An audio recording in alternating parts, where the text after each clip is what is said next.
The Lantern in the Pines. I used to work seasonally as a park ranger at Shenandoah National Park in Virginia. This was back in 2017 and I was 24 years old at the time. I took the job mostly because I loved hiking, and spending an entire summer living and working in the mountains sounded like a dream. And for the most part it was, until one night in late June when I saw something I still can't explain. My shift that day had been uneventful. I did the usual rounds, checked in with some campers, and made sure no one was starting fires outside the designated areas. By the time 10 p.m. rolled around, the campground was quiet except for a few lingering conversations and the sound of crickets echoing through the woods. I was supposed to patrol the northern trails until midnight, then head back to the ranger station. The night was unusually still. Even the wind seemed to be holding its breath, and the air had that heavy, damp quality you get before a summer storm. Around 11:15, I was walking a narrow trail that cut deep into a dense section of pines. My flashlight beam cut through the darkness in shaky slices, bouncing off the bark of the trees. That's when I noticed something that made me stop cold. About 50 yards ahead through the trees, I saw a faint orange glow. At first, I figured it was just campers who had wandered off trail and set up a fire where they shouldn't have. But as I got closer, I realized it wasn't a campfire at all. It looked more like an old-fashioned lantern, swaying gently as though someone were carrying it. I called out, "Hello? Park Ranger, you're not allowed to be off the trail here." No response. The light stopped moving. It just hovered there between the trees, completely still, as if whoever held it was waiting. I tried again. "This area is restricted. I need you to head back toward the campground." Still nothing. Just silence except for my own breathing and the pounding of my heart. I took a step forward, and that's when the lantern began to drift sideways, weaving between the trees. Not walking, not bobbing like a person carrying it. It just glided smoothly, unnaturally. A chill ran up my arms, and the sweat on the back of my neck turned cold. I remember thinking, no one moves like that. No one carries light like that. I started after it anyway because that was my job, but the deeper I went, the more wrong everything felt. The trail disappeared under my boots, swallowed by thick undergrowth. The glow ahead seemed both close and impossibly far at the same time, always just out of reach. Then, all at once, the woods went dead silent. No crickets, no wind in the branches, just this heavy, suffocating quiet. That's when I heard it, a whisper. Not words exactly, but the low hiss of someone breathing just behind my ear. I spun around, my flashlight beam cutting frantic circles through the trees, but there was no one there. My chest felt tight, and every instinct screamed at me to leave. When I turned back toward where the lantern had been, it was gone. But in its place, maybe 20 feet ahead, stood the outline of a person. I couldn't make out any details, just a tall, shadowy figure standing between the trees, completely still. My light should have caught them, should have lit up their face or clothes, but it was like the beam slid off them, refusing to stick.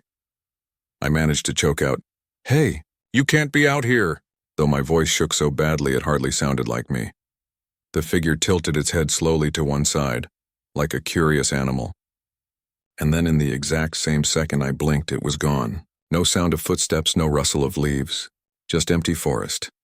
I backed away slowly, forcing myself not to turn my back on where it had stood. Eventually I found the trail again and practically ran the half-mile back to the ranger station. My supervisor was there, drinking coffee and filling out paperwork. He looked up when I burst in, pale and sweating, and asked if I was okay. I didn't tell him what I'd seen. I just said I thought I'd spotted someone off trail but lost them in the woods. He nodded like it wasn't unusual and told me to call it a night. That was almost 8 years ago, and I've never been able to shake that image. The floating lantern, the whisper at my ear, and the shadow that didn't belong. The weirdest part?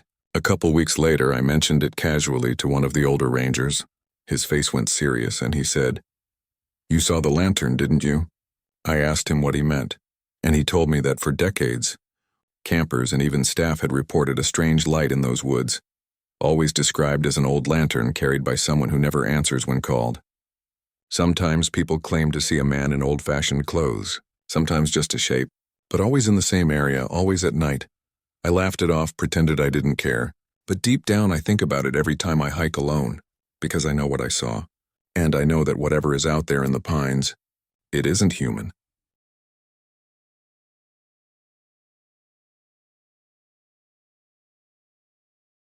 The thing that followed me from the canyon. Back in the summer of 2019, I went on a solo backpacking trip through parts of Grand Canyon National Park. I was 26 at the time, pretty comfortable with hiking alone, and had done a few week-long trips before. My plan was simple: hike down from the south rim, camp near the river, then make my way back up over the course of 4 days. The first day went smoothly. The canyon air was brutally hot, and I remember the dust clinging to my skin like a second layer, but the views made it worth it. By the time I set up camp near a small designated site close to the Colorado River, the sun had dipped low, and the shadows had stretched into strange shapes along the canyon walls. That first night, something strange happened. Around 2:30 a.m., I woke up to the sound of rocks clattering, like loose gravel tumbling down a slope. At first, I thought it was just a deer or maybe even a bighorn sheep, but the sound was too deliberate. It came in bursts, then stopped as if whatever was out there was pausing between steps. I unzipped my tent just a little, trying not to make a sound, and peered outside.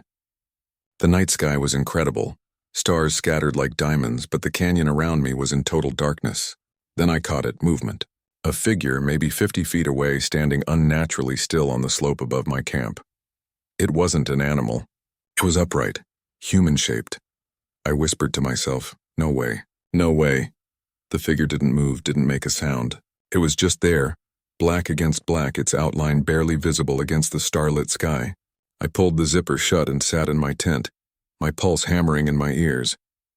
I told myself it was just another hiker passing through, maybe checking the trail at night. But deep down, I didn't believe that. By morning, whoever or whatever it was gone. I tried to shake it off. Maybe my eyes had played tricks on me. But the next night, it got worse. I was camped about a mile upriver this time, and again around 2:30 in the morning I woke up.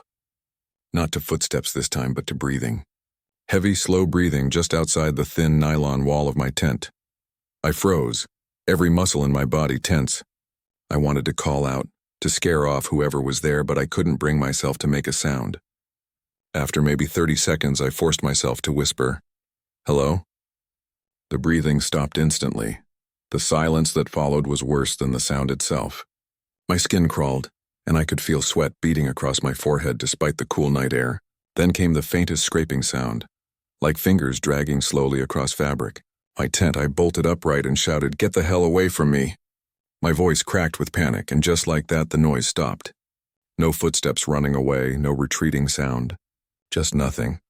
When I finally worked up the courage to look outside, the canyon was empty, but I swear I could feel something still watching me. The next day, I hiked hard, pushed myself way farther than planned just to get closer to the rim. By the time night fell, I was exhausted, but I couldn't bring myself to sleep. I kept my headlamp on, clutching my knife like it would make a difference.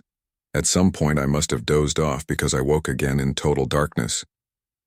My headlamp was off, though I never remembered turning it that way. And there it was again, breathing. Not right outside the tent this time, but closer, above me. I tilted my head back slowly, every nerve in me screaming not to do it, and through the thin fabric of the tent, silhouetted against the starry sky, was a head, perfectly still. Just leaning over my tent listening. I didn't move, didn't even breathe. My heart pounded so hard I was sure it would give me away. Then, just as suddenly as it had appeared, the shadow shifted backward. Gone. The rest of the night was silent, but I didn't sleep a second. I made it out of the canyon the following evening, pushing myself nearly 16 miles in one day. I've never gone solo camping in the Grand Canyon again. To this day, I don't know what followed me those nights. A lost hiker? Someone messing with me? Or something else entirely? All I know is that whatever it was, it knew where I slept. It knew how to stay hidden, and it wanted me to know I wasn't alone down there.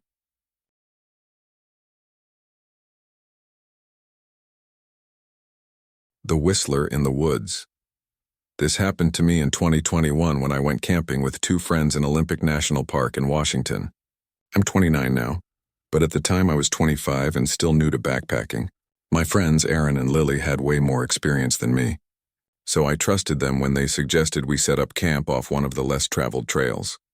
We reached our campsite late in the afternoon, tucked away in a dense section of forest where the trees were so tall they blocked most of the sky. It felt secluded, almost too secluded, the kind of quiet where even your own voice sounds out of place. By the time night fell, we were sitting around a small fire, joking and telling stories. The woods around us were alive with the usual nighttime sounds: crickets, the occasional hoot of an owl, leaves rustling with the wind. But sometime after midnight the atmosphere changed. The woods went silent. Completely silent. I didn't even notice it at first until Aaron stopped mid-sentence and said, "Do you hear that?" We all sat there, listening. No bugs, no wind. Not even the creek we'd passed earlier seemed to be making noise anymore. It was like the forest itself was holding its breath. Then, from somewhere far off in the trees, we heard it. A whistle. It was faint, just 4 notes rising and falling slowly. At first I thought maybe another camper was messing around, but the sound didn't move. It just hung there in the distance. Aaron called out, "Hello?" His voice echoed faintly between the trees, but no one answered. We sat in tense silence for a minute, then Lily laughed nervously and said, "Probably just some hiker. Come on, let's go to bed." We tried to shrug it off. By 2:30 a.m. the fire had burned down to glowing embers and we all retreated to our tents. I lay there trying to convince myself it was nothing, when I heard it again. The same whistle, only this time it was closer. I held my breath, straining my ears. The notes were clearer now, almost like someone was mimicking a tune. But it didn't sound playful. It sounded deliberate, measured, like it was meant for us. I whispered into the dark, "Aaron, you hear that?" From the other tent, his muffled voice came back. "Yeah, that was all." Neither of us said another word. The whistling went on for hours. Sometimes it would stop for long stretches, only to start again even closer. At one point, I swear it was right outside my tent. I could hear the faintest crunch of leaves, the shift of weight, and then 4 slow notes. I didn't sleep at all that night. By morning, when I stepped out of my tent, the woods were back to normal. Birds were chirping, insects buzzing. Aaron and Lily looked pale and tired. None of us wanted to talk about what had happened, but that night it started again. We had hiked deeper into the park that day, a good 10 miles from where we'd first heard it. We figured we'd left whoever or whatever it was behind. But sure enough, just after midnight the whistling returned. This time it was different. It didn't stay in one place. It moved, circling us slowly, always just out of sight. Every time we shined our flashlights into the trees, the sound stopped, only to pick up again once we lowered the beams. At one point, Aaron lost it and yelled into the darkness, "Leave us the fuck alone." The forest swallowed his voice. A long silence followed, and then faintly from deeper in the woods, 4 notes mocking as if in reply. We packed up at first light and hiked the entire day without stopping until we reached a ranger station. When we told the ranger what we'd experienced, he didn't look surprised. He just asked, "Which trail?" When Aaron told him, the ranger nodded grimly and said, "You're not the first." That was all he'd give us. To this day, I can't hear someone whistle without my stomach tightening, because I'll never forget how it felt, lying in that thin nylon tent knowing someone or something was just outside, whistling in the dark. The Eyes by the Lake. In the summer of 2016, I went camping with my cousin Ryan in Yellowstone National Park. I was 22 at the time. He was 25, and we'd been talking for years about doing a trip like this, just us. A tent and the wild. We set up near Shoshone Lake, far enough from the main campground to feel like we had the place to ourselves. It was stunning. The kind of spot where the water looks like glass, reflecting the pine trees and sky perfectly. During the day, it was paradise. At night, though, the atmosphere changed. The first night, around 2 a.m., I woke up to the sound of water splashing. At first, I thought it was an animal coming down to drink from the lake, but when I unzipped the tent and looked out, I saw nothing. The moon was bright, the lake was visible, but there was no movement. The water was still, perfectly calm. I told myself I must have been dreaming. The second night, it happened again. Only this time, Ryan heard it too. We both sat in the dark, listening to rhythmic splashes, like someone was walking through the shallows deliberately, step by step. Ryan whispered, "Do you see anyone?" I scanned the waterline with my flashlight, but the beam caught nothing except the glittering reflection of the lake. The sound stopped the moment the light touched the surface. We sat there, wide awake, waiting. After what felt like hours, we finally drifted back to sleep. On the third night, things escalated. We had been joking around, trying to shake the unease, when at about 2:30 a.m., the splashing returned. Only this time it was louder, closer. I grabbed my flashlight and unzipped the tent. The light cut across the lake, and that's when I saw them. Two glowing eyes. Just above the waterline, they were spaced far apart, too wide to be human, and too high to belong to an animal standing in the shallows. They didn't blink, didn't waver. They just stared back at me. Ryan leaned out beside me and whispered, "What the fuck is that?" I couldn't answer. My throat was dry. My hands shaking so badly the flashlight beam jittered across the water. The eyes stayed fixed on us. Then slowly they began to move sideways, gliding across the surface of the lake without a sound. We watched, frozen, until they slipped into the shadow of the trees and vanished. Neither of us slept that night. We sat in silence, listening for more splashes, but the lake stayed unnervingly quiet. At dawn, we walked to the waterline, half expecting to see tracks. But there was nothing, no footprints, no disturbance in the mud, not even ripples in the shallows. We cut our trip short that day, hiking back to the main campground and packing up for good. Even now, I can picture those eyes, huge, unblinking, reflecting back the beam of my flashlight. I don't know what kind of animal can move like that, or why it was only ever there at night. All I know is that something was watching us. Not from the woods, not from the shore, but from the black water of that lake, and it wanted us to see it. The disappearing hiker. This happened to me in 2018 when I went on a 3-day trip through Glacier National Park in Montana. I was 27 at the time, hiking with a friend of mine named Melissa. We'd both been hiking for years and thought we'd seen it all. Bears, sudden storms, even the occasional lost camper. But nothing could have prepared us for what we experienced on that trip. On our second day, around late afternoon, we reached a narrow ridge trail that overlooked a valley of pines. The trail was nearly empty except for one guy ahead of us. He was maybe 40, wearing a faded blue jacket and carrying a small backpack. I remember the way he walked, slow, deliberate, like he was tired or maybe injured. Melissa leaned over and whispered, "He doesn't look prepared to be out here." We figured we'd eventually catch up to him and maybe see if he needed help. But every time we rounded a bend, he stayed the same distance ahead. Never closer, never farther. It was unsettling, like he was always just out of reach. Around 7 p.m., we reached a clearing where we planned to set up camp. Strangely enough, the man wasn't there. The trail only led one way, and we hadn't passed him. Melissa frowned and said, "Where the hell did he go?" We both looked back down the trail, but it was empty. No hiker, no tracks in the dirt. Just silence settling over the valley. That night, I woke around 2:30 a.m. to the sound of crunching footsteps outside our tent. My first thought was bear, but when I listened closer, it was the steady, careful tread of human boots.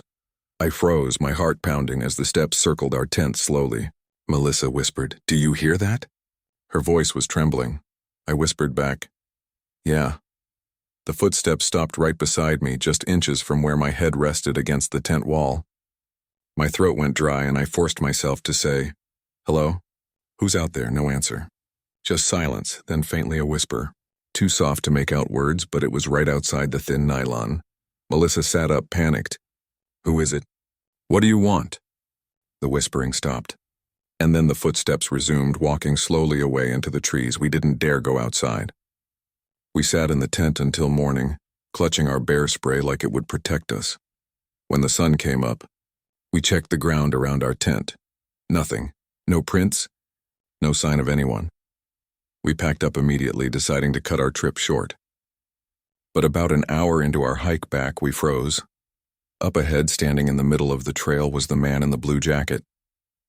The same man we'd seen the day before.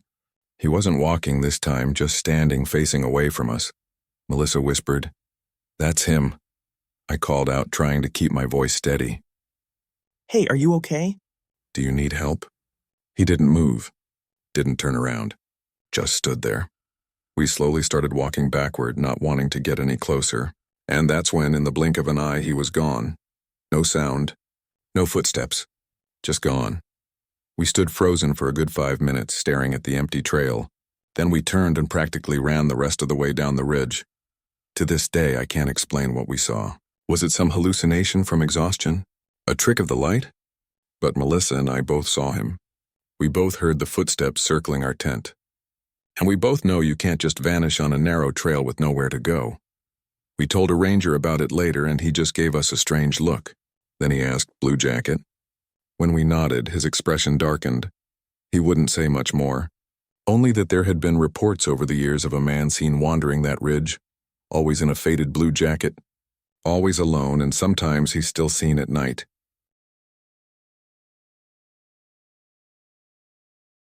The Screams in the Valley. In 2015, I spent part of the summer working as a volunteer in Yosemite National Park. I was 23 at the time, mostly helping maintain trails and assist hikers. One weekend, another volunteer named Eric convinced me to camp out with him in one of the less-used valleys, about 6 miles from the nearest ranger station. We set up camp at the bottom of the valley, right next to a shallow river. It was a beautiful spot. Steep granite walls on either side, trees swaying gently, the constant murmur of water. During the day, it felt like paradise, but at night that valley became the most terrifying place I've ever been. The first night, around 2 a.m., I woke up to what I thought was an animal crying out, but the longer I listened, the more certain I became that it wasn't an animal at all. It sounded human, like a woman screaming. I sat up and whispered, "Eric, are you awake?" He groaned, then froze when the sound echoed again across the valley, a long, drawn-out scream fading into sobs. We looked at each other in the dim glow of the tent light. Eric whispered, "Someone's hurt." We grabbed our flashlights and stepped outside. The screaming was bouncing off the valley walls, making it impossible to pinpoint where it was coming from. Sometimes it sounded far away. Other times it was close, just beyond the tree line. We called out, "Hello? Do you need help?" No answer. Just another scream, jagged and raw. We debated hiking toward it, but ultimately decided to wait until daylight. We figured if someone was really in trouble, we'd be able to find them easier in the morning. Still, neither of us slept much that night. By sunrise, the valley was calm. We searched the area for hours but found no trace of anyone. No gear, no tracks, nothing. Eventually, we convinced ourselves it must have been an animal after all, maybe a mountain lion. But the second night proved us wrong. Around 2:30 a.m., the screaming started again. Only this time it was worse, louder, closer, the sound of raw, desperate agony echoing through the valley. Eric whispered, "That's not an animal." I felt sick listening to it. It wasn't just screaming, it was words. Slurred, broken words like someone begging. I couldn't make them out clearly, but the tone was unmistakable. Pleading. We sat frozen in our tent, too afraid to move. Every few minutes the cries would stop, replaced by silence so deep I could hear my own heartbeat. Then without warning, they'd start again, this time from a different direction, like whatever it was circling us. At one point, the screaming grew so close I swear it was right outside our tent. I could hear the tremor in the voice, the wet sound of someone gasping between sobs. I remember clutching Eric's arm so tightly my nails dug into his skin, and then just as suddenly as it began, it stopped. The rest of the night was dead silent. No wind, no river sounds, just an awful stillness. At dawn, we packed up without a word and hiked out of that valley as fast as we could. Later, when we told one of the rangers what we'd heard, he didn't dismiss us. Instead, he got very quiet, then finally said, "You were in Shadow Valley, weren't you?" We nodded, he sighed and said, "People report things there sometimes, sounds, screams, always at night. No one ever finds anything in the morning." We pressed him for more, but he wouldn't say another word. To this day, I can still hear that voice. A scream that wasn't just fear, but suffering, pleading, and the worst part? I don't think it wanted help. I think it wanted us to come closer. The vanishing campsite. This happened to me and 2 friends back in 2014 when we decided to take a summer road trip through Utah. We were in our early 20s, restless and eager to explore, and one of our stops was Bryce Canyon National Park. Instead of staying in the main campground, we drove a little farther out and hiked into a more remote area to set up our tents. It was a perfect spot, flat ground, plenty of trees, a view of the red rock cliffs in the distance. We set up 2 tents, built a small fire, and spent the evening cooking and talking under the stars. Everything felt normal, safe even, but around 2:30 a.m. I woke up to silence. Not the usual soft hush of the forest, but absolute silence. No wind, no bugs, no crackle of the dying fire. It felt wrong. I sat up, and that's when I realized I could see light flickering through the trees. Not from our fire. It was already cold and dark, but from another fire deeper in the woods. I thought maybe another group of campers had set up nearby. Curious, I shook my friend Ben awake and pointed it out. He frowned and said, "There wasn't anyone else out here when we came in." Still, we decided to check it out. Leaving our other friend, Sarah, asleep in her tent, we crept toward the glow. The closer we got, the stranger it became. The fire was burning steadily, but there was no smoke. No crackling sound, just a steady, unnatural glow between the trees. When we stepped into the clearing, both of us froze. There was a campsite, 2 tents, a fire pit, even a couple of folding chairs. But it wasn't ours. The tents were different colors, the chairs old and rusted. A lantern hung from a branch, swinging gently even though there was no wind. "Hello?" Ben called out.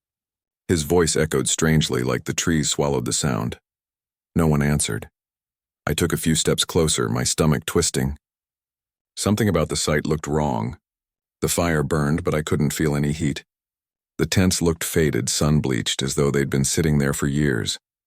And then I noticed something that made my blood run cold. The tents were collapsed inward, like they'd been slashed or torn from above. The folding chairs weren't set up, they were toppled, lying on their sides in the dirt. The lantern that swung back and forth wasn't attached to anything. It just hung in midair, swaying slowly like a pendulum. Ben whispered, "We need to go." I didn't argue.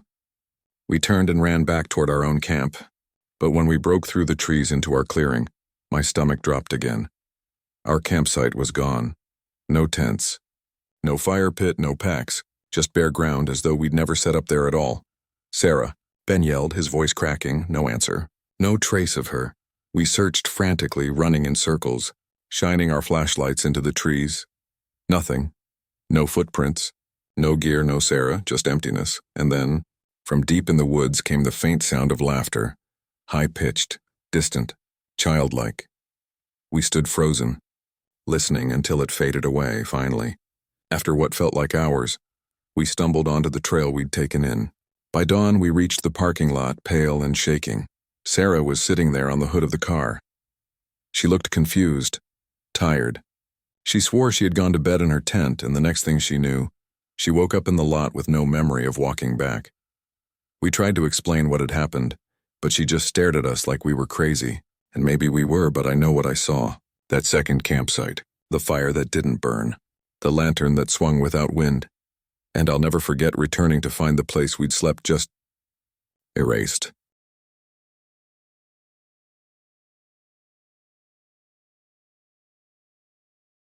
The vanishing campsite. This happened to me and 2 friends back in 2014 when we decided to take a summer road trip through Utah. We were in our early 20s, restless and eager to explore, and one of our stops was Bryce Canyon National Park. Instead of staying in the main campground, we drove a little farther out and hiked into a more remote area to set up our tents. It was a perfect spot, flat ground, plenty of trees, a view of the red rock cliffs in the distance. We set up 2 tents, built a small fire, and spent the evening cooking and talking under the stars. Everything felt normal, safe even. But around 2:30 a.m. I woke up to silence. Not the usual soft hush of the forest, but absolute silence. No wind, no bugs, no crackle of the dying fire. It felt wrong. I sat up, and that's when I realized I could see light flickering through the trees. Not from our fire. It was already cold and dark, but from another fire deeper in the woods. I thought maybe another group of campers had set up nearby. Curious, I shook my friend Ben awake and pointed it out. He frowned and said, "There wasn't anyone else out here when we came in." Still, we decided to check it out. Leaving our other friend, Sarah, asleep in her tent, we crept toward the glow. The closer we got, the stranger it became. The fire was burning steadily, but there was no smoke. No crackling sound, just a steady, unnatural glow between the trees. When we stepped into the clearing, both of us froze. There was a campsite, 2 tents, a fire pit, even a couple of folding chairs. But it wasn't ours. The tents were different colors, the chairs old and rusted. A lantern hung from a branch, swinging gently even though there was no wind. "Hello?" Ben called out. His voice echoed strangely like the trees swallowed the sound. No one answered. I took a few steps closer, my stomach twisting. Something about the sight looked wrong. The fire burned, but I couldn't feel any heat. The tents looked faded, sun-bleached, as though they'd been sitting there for years. And then I noticed something that made my blood run cold. The tents were collapsed inward, like they'd been slashed or torn from above. The folding chairs weren't set up, they were toppled, lying on their sides in the dirt. The lantern that swung back and forth wasn't attached to anything. It just hung in midair, swaying slowly like a pendulum. Ben whispered, "We need to go." I didn't argue. We turned and ran back toward our own camp, but when we broke through the trees into our clearing, my stomach dropped again. Our campsite was gone. No tents. No fire pit, no packs. Just bare ground as though we'd never set up there at all. "Sarah," Ben yelled, his voice cracking, no answer. No trace of her. We searched frantically, running in circles, shining our flashlights into the trees. Nothing. No footprints. No gear, no Sarah, just emptiness. And then, from deep in the woods came the faint sound of laughter. High-pitched, distant, childlike. We stood frozen, listening until it faded away, finally. After what felt like hours, we stumbled onto the trail we'd taken in. By dawn, we reached the parking lot, pale and shaking. Sarah was sitting there on the hood of the car. She looked confused, tired. She swore she had gone to bed in her tent, and the next thing she knew, she woke up in the lot with no memory of walking back. We tried to explain what had happened, but she just stared at us like we were crazy. And maybe we were, but I know what I saw. That second campsite, the fire that didn't burn, the lantern that swung without wind. And I'll never forget returning to find the place we'd slept just erased.